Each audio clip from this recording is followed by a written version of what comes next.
అనగనగా ఒక అడవిలో రాజా విక్రమార్కుడు వేటకి వెళ్ళాడు. అక్కడ ఒక చెట్టు పైన ఒక భూతాన్ని చూశాడు.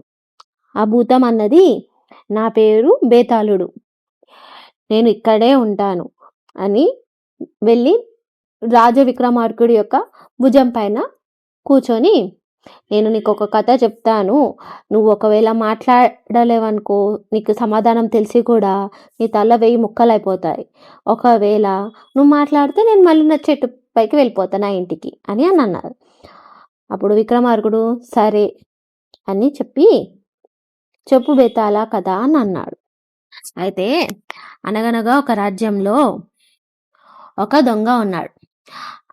ఆ దొంగ మంచి దొంగ, ఒక పేదవాళ్ళకు సహాయం చేస్తూ ఉంటాడనమాట, బంగారాన్ని దొంగలించి.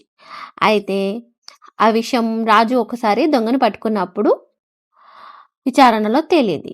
అయితే రాజు ఏమన్నాడు, సరే నీకున్న తెలివి ఉంది కదా, అది మంచిదనానికి వాడు, నువ్వు నీ తెలివితో ఇంకో వేరే దొంగలని పట్టించు అని చెప్పి రాజు దొంగని క్షమించాడు.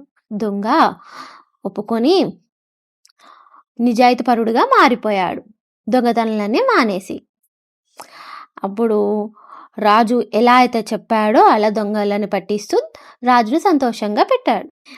బేతాళుడు విక్రమార్కుని ప్రశ్నించాడు, రాజా, దొంగకి వచ్చిన అవకాశాన్ని ఇవ్వడం సరైనదేనా రాజుది నిర్ణయం అని. విక్రమార్కుడు జవాబిచ్చాడు, అవును, ఎవరైనా మారవచ్చు, మంచి అవకాశం వచ్చినప్పుడు మారడం మంచి విషయం.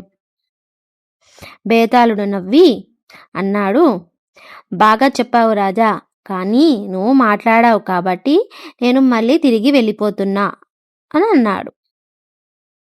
బేతాళుడు ఆకాశంలో నవ్వుతూ వెళ్ళిపోయాడు, ఎగురుకుంటూ.